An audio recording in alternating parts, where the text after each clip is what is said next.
पारसी ने मुझे मकान की पिछली कोठरी में छुपा दिया और कहने लगा, तुम उधर पड़े रहो, ज्यादा देर रहोगे तो वो तुम्हें पकड़ लेंगे। रात के अंधेरे में किसी तरफ भाग जाना। ये कहकर वो चला गया। कोठरी में घर का पुराना सामान पड़ा हुआ था। मैं सोचने लगा कि बूढ़ा पारसी अपनी जान खतरे में नहीं डालना चाहता। ये उसका हक था। सवाल ये था कि मैं रात के अंधेरे में भाग कर कहाँ जाऊंगा। चारों तरफ बेबसी और बेकसी की मौत मुंतजिर थी। मेरे पास कोई हथियार भी नहीं था। बूढ़े पारसी ने मुझे चावल और अचार ला कर दिया। मैंने थोड़ा बहुत जहरमार किया और उसे समझाने की कोशिश की कि अगर मैं रात को यहाँ से निकल गया तो शहर में मुक्ति बहानी के लोग फैले हुए हैं, मैं उनके हत्थे चढ़ जाऊंगा। वो बोला, बाबा तुम किसी इंडियन फौजी के आगे जाकर कैदी बन जाओ, फिर तुम्हारी जान बच जाएगी। लेकिन इंडियन फौजी भी मुक्ति बहानी के साथ मिलकर लूटमार और कत्ल गारतगरी में मसरूफ थे। मैंने उसकी बहुत मिन्नत समाजत की कि किसी तरह वो चंद रोज मुझे उस कोठरी में छुपा रहने दे, मगर वो अपनी बीवी से डरता था और उसकी बीवी मेरी वजह से अपनी और अपने बूढ़े खामद की जान खतरे में डालना नहीं चाहती थी। वो न माना और इसी बात पर मुसिर रहा कि मुझे रात के अंधेरे में चले जाना चाहिए। मैं खामोश हो गया।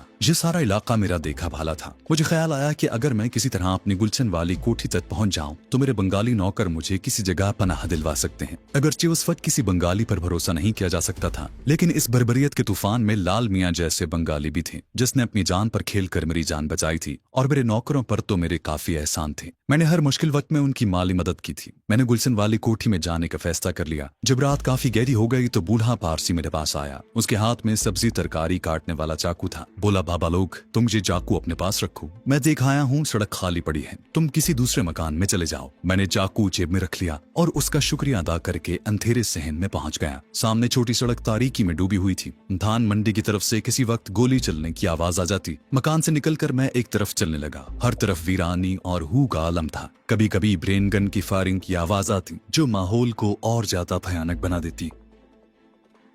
गुलशन ढाका शहर के गुंजान इलाके से बाहर था। यहाँ से एक रास्ता गंदे नाले के साथ साथ गुलशन तक जाता था। मैंने उस रास्ते का इंतखाब किया और छोटे छोटे वीरान क्वार्टरों के बीच वाली गली से निकलकर नाले पर आ गया। ये नाला आगे जाकर दरियाए बूढ़ी गंगा में गिरता था। मैं नाले में उतरकर चलने लगा। उसमें पानी नहीं था। किनारों पर पगडंडी जितना रास्ता बना हुआ था जो खुश्क था। मैं उस पर चलता रहा। नाले के बाएं तरफ एन टाइप क्वार्टरों के पिछवाड़े थे जो तारीकी और मौत जैसी खामोशी में डूबे हुए थे। मैं उस मकाम पर पहुंच गया जहां मुझे गंदे नाले को छोड़कर क्वार्टरों के साथ वाली सड़क पर चढ़ना था। ऊपर आकर मैंने अंधेरे में आंखें फाड़ फाड़ कर देखा। सड़क सुनसान थी और आगे खेत शुरू हो जाते थे। फिर एक माचिस फैक्ट्री आती थी और उसके बाद गुलशन की कोठियां शुरू हो जाती थी। मैंने खुदा का नाम लिया और सुनसान सड़क पर चलना शुरू कर दिया। माचिस फैक्ट्री के करीब पहुंचा तो छट्टी हिस्स ने मेरे कदम रोक दिए। यूं महसूस हुआ जैसे आसपास कोई मौजूद हो। मैं फैक्ट्री की दीवार से लगकर खड़ा हो गया। यकयक कदमों की आवाज सुनाई दी। ये भारी फौजी बूटों की आवाज थी। मैंने चाकू खोलकर मजबूती से पकड़ लिया। अय्याश जिंदगी ने मेरे आसाब पर जो आर्जी तह जमा रखी थी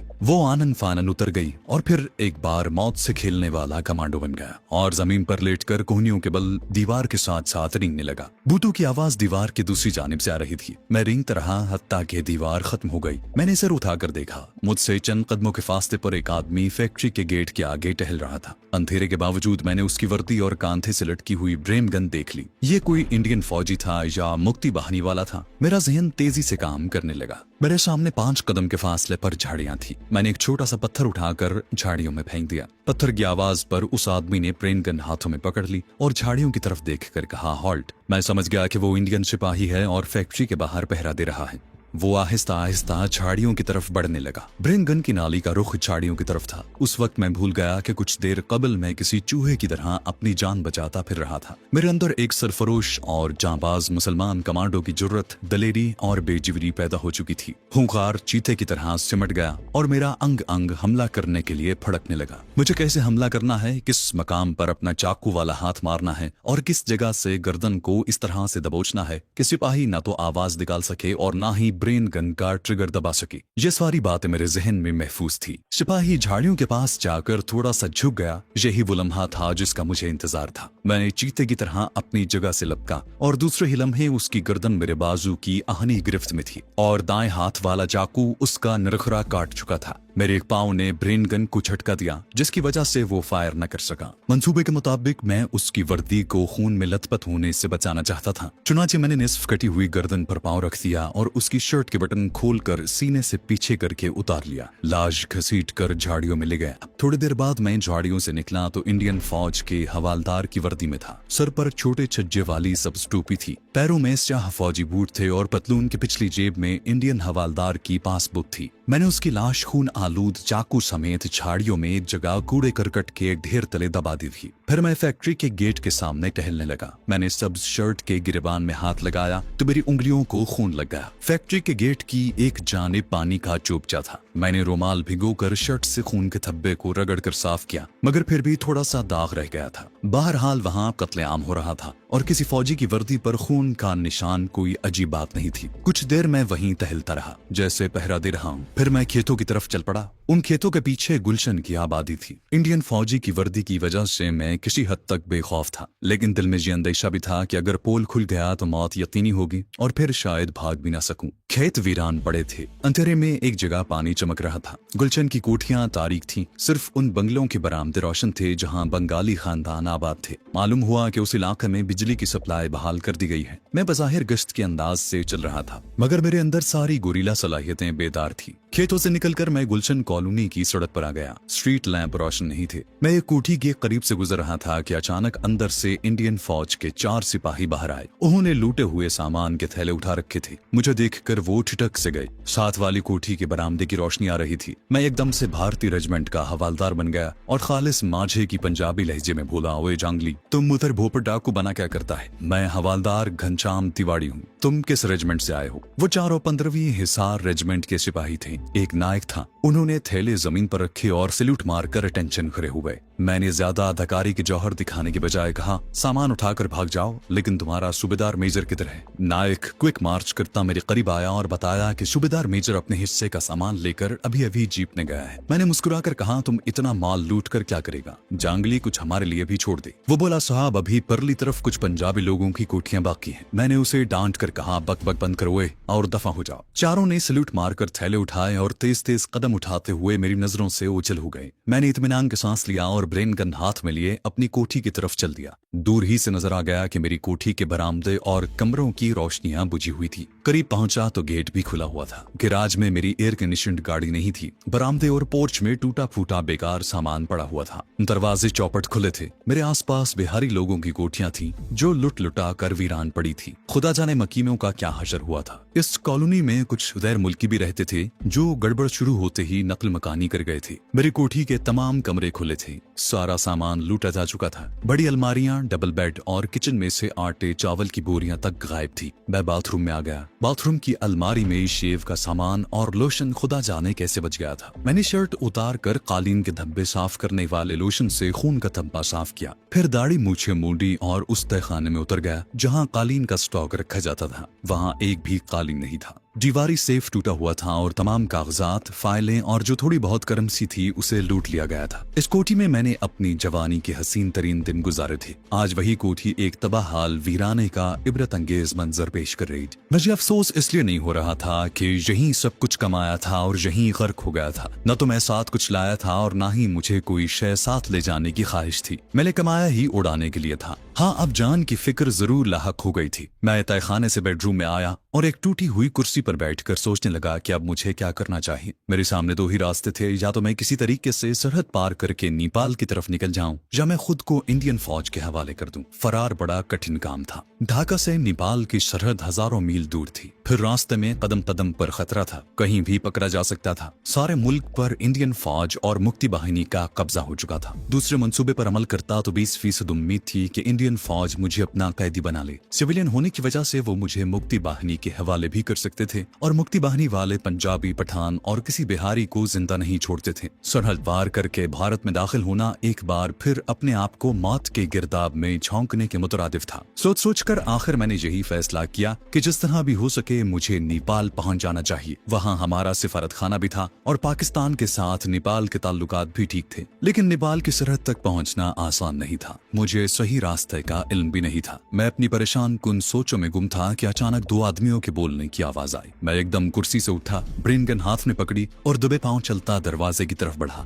आवाजें बरामदे से आ रही थी। अब एक औरत की आवाज भी आई। वो मरी हुई आवाज में रहम की भीख मांग रही थी। मैं दबे पांव टीवी लाउंज से गुजर कर एकदम से बरामदे में आ गया और ब्रेन गन तान कर फौजी अंदाज में बोला, कौन है? दो भारतीय फौजी एक साड़ी पोश दुबली पतली औरत को खींचते हुए एक कमरे में ले जाने की कोशिश कर रहे थे। अपने सामने वर्दी पोश फौजी को देखकर उन्होंने औरत के बाजू छोड़ दिए। औरत नीम बेहोशी के आलम में बरामदे के फर्श पर ही पड़ी रही। मैंने कड़क कर कहा, मैं 17वीं जाट रेजिमेंट का हवालदार घनश्याम तिवारी हूँ। तुम कौन हो? दोनों सैल्यूट मारकर अटेंशन हो गए। मैंने कहा, जांगली की औलाद, तुम इधर बदमाशी करता है, हम तुम्हारा कोर्ट मार्शल करेगा। तुम हिसार रेजिमेंट के जांगली है। पहले वाले सिपाहियों से मुझे इतना पता चल गया था कि उधर हिसार रेजिमेंट के जवान तैनात थे। एक सिपाही बोला, साहब सब जवान इधर यही करता है, हमको माफ कर दो, आगे से नहीं करेगा। मैं भी उनसे खलासी चाहता था, इसलिए गरजदार आवाज में कहा, इसको यहीं छोड़कर डबल मार्च करते हुए दफा हो जाओ, हम इसको इसके घर पहुंचाएगा। तुम्हारा घर किधर है बीबी? साढ़े पोश औरत घुटनों में सर दिए आहिस्ता आहिस्ता सिसकियां भर रही थी। दोनों सिख फौजी सैल्यूट मारकर तेज तेज कदम उठाते कोठी के गेट से निकल गए। मैंने फर्श पर बैठी औरत से उसका नाम पूछा तो वो हाथ जोड़कर रोते हुए गिड़गिड़ाई, खुदा के लिए मुझे गोली मार दो। वो साफ उर्दू बोल रही थी।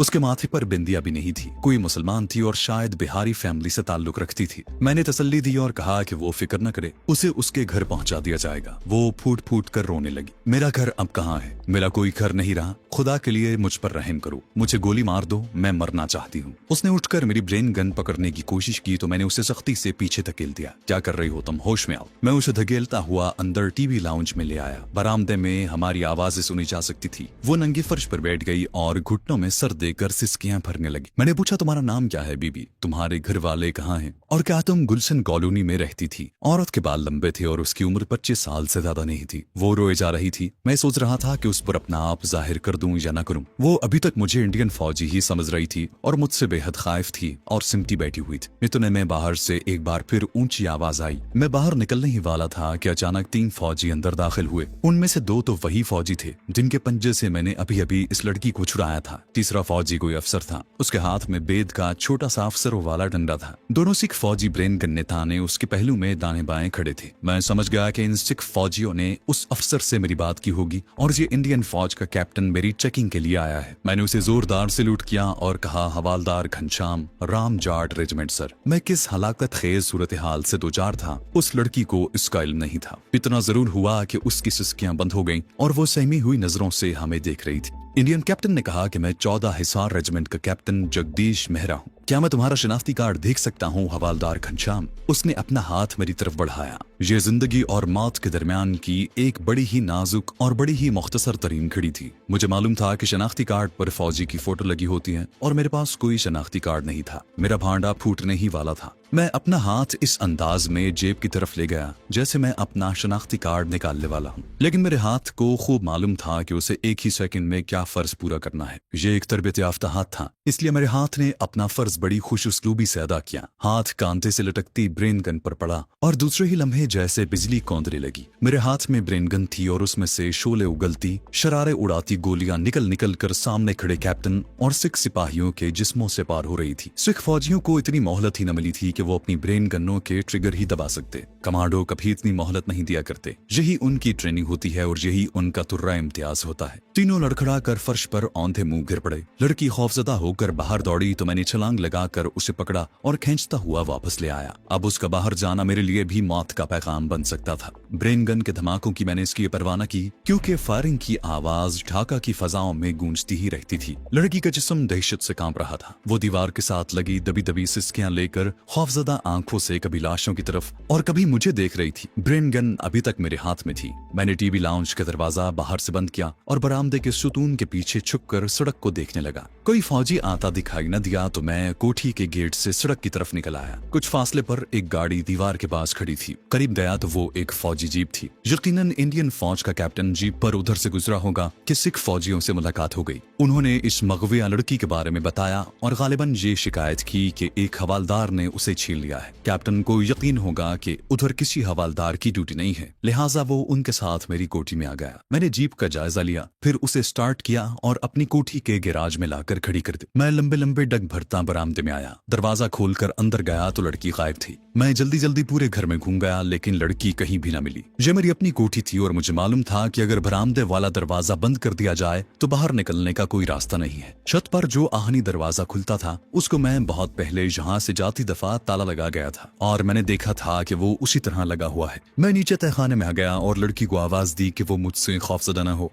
मैं इंडियन नहीं हूँ बल्कि मुसलमान हूँ। मेरी आवाज सुनकर वो तहखाने के अंधेरे कोने से बाहर आ गई। उसके चेहरे पर दहशत और खौफ के साथ अब हैरत के तासुरात भी थे। आंखें आंसुओं से भीगी हुई थी। मैं उसे ऊपर वाले कमरे में ले आया। वो गमो अंतोह की तस्वीर बनी मेरे सामने फर्श पर बैठी हुई थी। मैं भी उसके पास ही फर्श पर बैठ गया और उसे सरसरी तौर पर अपने हालात से आगाह कर दिया। अलबत्ता ये नहीं बताया कि दर हकीकत मैं कौन हूँ। जवाबन लड़की ने सिसकियों के साथ अपनी दास्तान सुनाई तो मेरे रोंगटे खड़े हो गए। वो सेंट्रल गवर्नमेंट के एक आला अफसर की बीवी थी। उसकी शादी को सिर्फ 2 माह हुए थे। उसके खामत का तबादला कराची से ढाका हुआ तो वो यहाँ आ गई और गुलशन कॉलोनी के एक फ्लैट में रहने लगे। ढाका फॉल के बाद उसका खावत उसे लेकर साथ वाली कोठी में एक बंगाली के यहाँ गया। उस इंसान दोस्त बंगाली ने दोनों को अपनी कोठी में छुपा लिया, मगर नौकरों ने मुक्ति बाहिनी वालों को इतला कर दी। वो वहां आ धमके और बंगाली ऑफिसर को हुक्म दिया कि जिन गैर बंगाली जोड़े को उसने छुपा रखा है उसे बाहर निकाले। बंगाली ऑफिसर ने मज़ाहमत की तो मुक्ति बाहिनी वालों ने उसे जख्मी करके तलाशी ली और उन्हें घसीट कर बाहर निकाला। उसके खामत को वहीं शूट कर दिया गया और उसे अगवा करके ले जा रहे थे कि 2 सिख सिपाही पहुंच गए। उन्होंने उस लड़की को उनसे छीन लिया और मेरी खाली कोठी में ले आए। मैं उस लड़की और उसके शौहर का असली नाम नहीं बताऊंगा।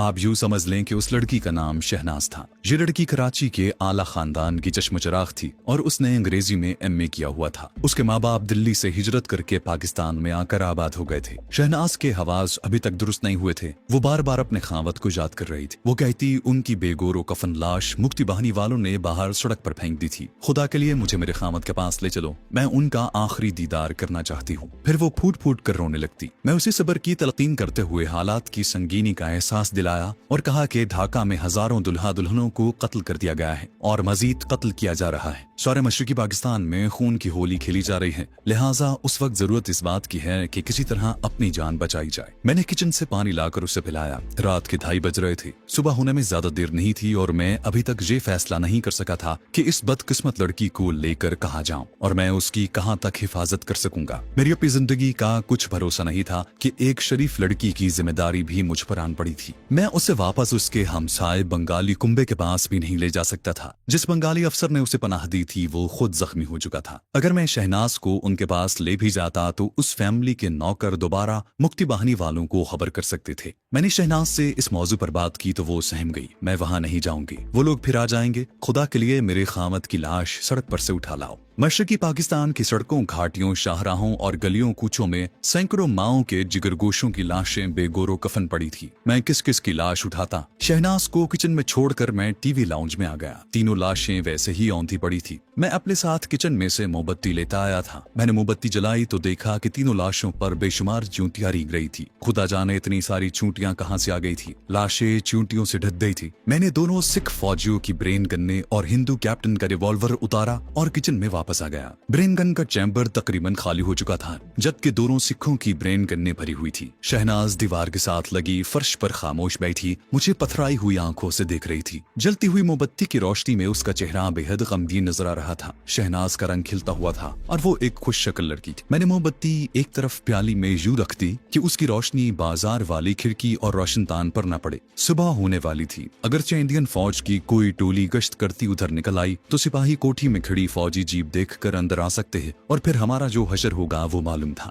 मेरे दिमाग में तरह तरह के मंसूबे जन्म ले रहे थे। कभी सोचता कि किसी भिखारी का भेस बदल कर शहनाज को भी भिखारन बनाकर किसी कब्रिस्तान या मस्जिद में पनाह ले लूं, मगर हम मुक्ति बाहिनी वालों की तेज नजरों से नहीं बच सकते थे। बंगाली मुसलमानों की अक्सरियत हमारी दुश्मन हो रही थी। कभी ख्याल आता कि शहनाज को जीप में साथ लेकर नेपाल की तरफ निकल जाने की कोशिश करूं। ये बड़ा लंबा और कठिन सफर था। कदम कदम पर मौत फंदा लगाए हुए बैठी थी। अगरचे मैं इंडियन फौजी वर्दी में था, लेकिन किसी भी वक्त मेरा भांडा फूट सकता था। मोहम्मदपुर और मीरपुर की बस्तियों पर भी मुक्ति बाहिनी और इंडियन फौज का कब्जा हो चुका था। वहाँ कत्ले आम का बाजार गर्म था। बिहारी और पंजाबी औरतों को अगवा किया जा रहा था। मैंने जिंदगी में कभी अपने आप को इतना बेबस महसूस नहीं किया था। कोई रास्ता नजर नहीं आ रहा था। शहनाज भी सरासीमा थी। उसने धीमी आवाज में मुझसे पूछा कि हम कहाँ जाएंगे। मैंने उठते हुए कहा कि पहले तो हमें उन लाशों को ठिकाने लगाना चाहिए। मेरे बेडरूम में एक तहखाना इस मकसद के लिए बड़ी मौजूद जगह थी। चुनाचे मैंने तीनों लाशों को घसीट कर उस तहखाने में फेंका और ऊपर से लकड़ी का तख्ता जोड़कर उस पर कालीन का एक टुकड़ा बिछा दिया। मैंने शहनाज से कहा कि जब तक हमें फरार का कोई रास्ता नहीं मिलता